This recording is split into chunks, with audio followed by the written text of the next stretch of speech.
seducing spirits. Say it again. Seducing. Seducing spirits. And doctrine. Of who? Of devils. Okay.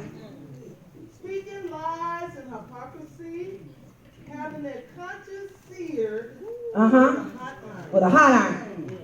Forbidding to marry. And commanding to abstain from meats, which God has created, to receive with thanksgiving to them which believe and know the truth.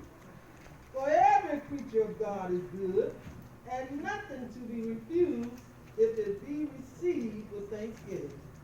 For it is sanctified by the word of God and prayer.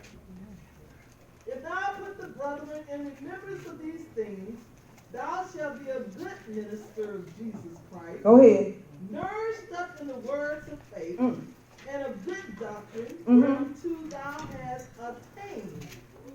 But refuse profane and old wise fables, and exercise thyself rather unto godliness. For bodily exercise profiteth little, but godliness is profitable unto all things, having promise of the life that now is and of that which is to come. Amen. That's good right there. That's good right there. It says, in the last days, some will depart from the faith and will pay attention to seducing spirits and doctrines of devils. The word of God said in the last days there was going to be people with itching ears, only wanting to hear what's comfortable to them. Speaking lies in hypocrisy, having a conscience seared with a hot iron. Can you imagine that? A hot iron. Meaning your conscience does not work properly.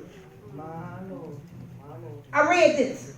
It is a feeling when an animal is scarred with a branding iron. It becomes numb to further pain. So the heart of a person with a seared conscience is desensitized to moral pains. These teachings will come through hypocrisy liars that are mouthpieces for evil spirits. So you want to hear something good? When you know the truth should be telling you the truth, then the enemy has people in position to tell you what you want to hear, even though God didn't say it. Let me pause right here and say this. There's a such thing as a God conscience. 1 Timothy 1, 4 and 5. Let's read that. 1 Timothy 1, 4 and 5. Now life is all about choices.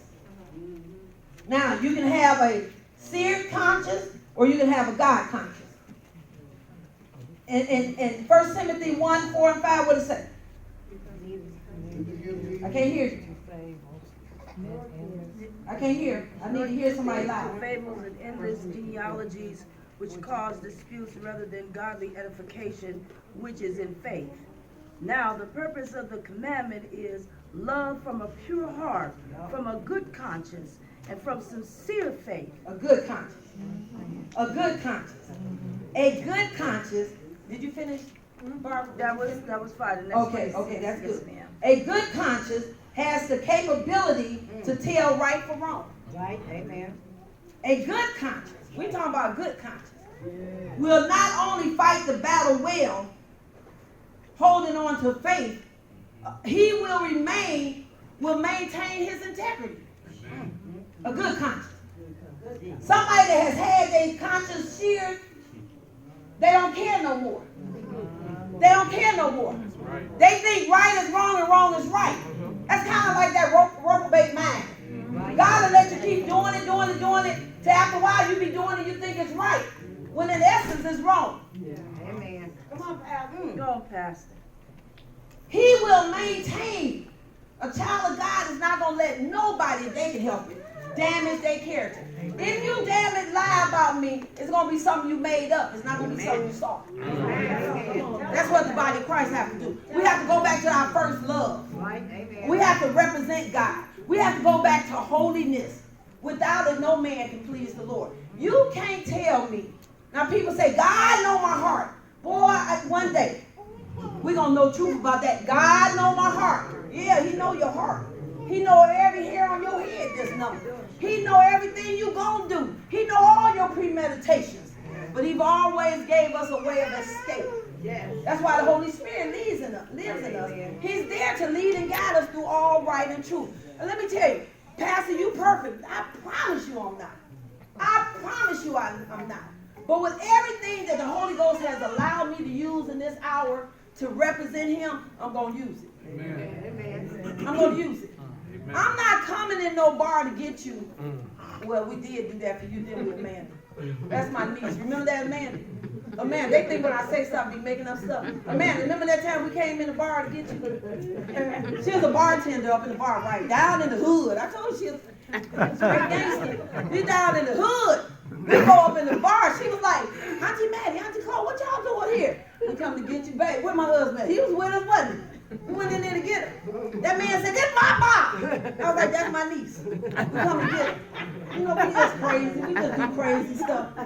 But in this hour, and that's not knocking nobody, because everybody have a season where God will visit us and tell us when it's time for us to shift. All of us, you know, we all been a mess. If it wasn't because God on my side, I don't know where I would be today. So it's not that. It's just sometimes I use examples to show people that God can use you for certain things. But you got to know it's God and not your flesh. You ain't going nowhere because you think you slick. Right. I'll go in there and tell them I'm witnesses. You not witnesses. Your motive is wrong. You still trying to feed that flesh. When you're trying to feed that flesh, you end up in places that your feet shouldn't be going. You see what I'm saying? That's why Paul said we got to die daily. It is a daily process of letting go of stuff that we like. I told them this morning, if you catch me in the club today, dancing to Freak Out. Oh, freak out. You catch somebody touching me all in, you better drag me up out of here. There's something wrong with that picture. See what I'm saying? A lot of times we done danced and stuff, we didn't even know what it means. It just sound good. It just sound good. We was out there doing it. Now I don't know people that's dancing, that's personal with y'all. God, you talk to people different. What he's saying to me in this hour, he might not be saying it to you. Right? You know what I'm saying? But all I'm saying to you is listen to what he's saying. That's all I'm saying. Right? They say a person with no conscience would kill you and think that they are doing God's service. That's what John 16 said. He said so well.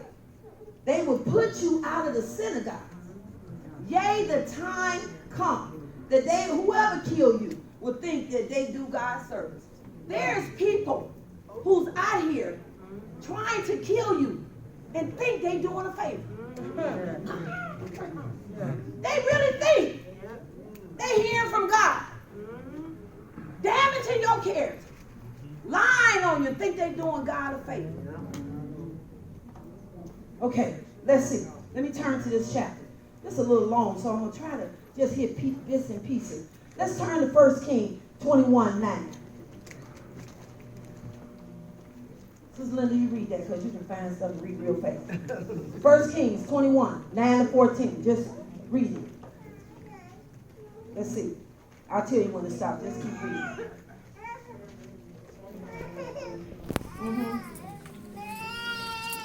Maybe that baby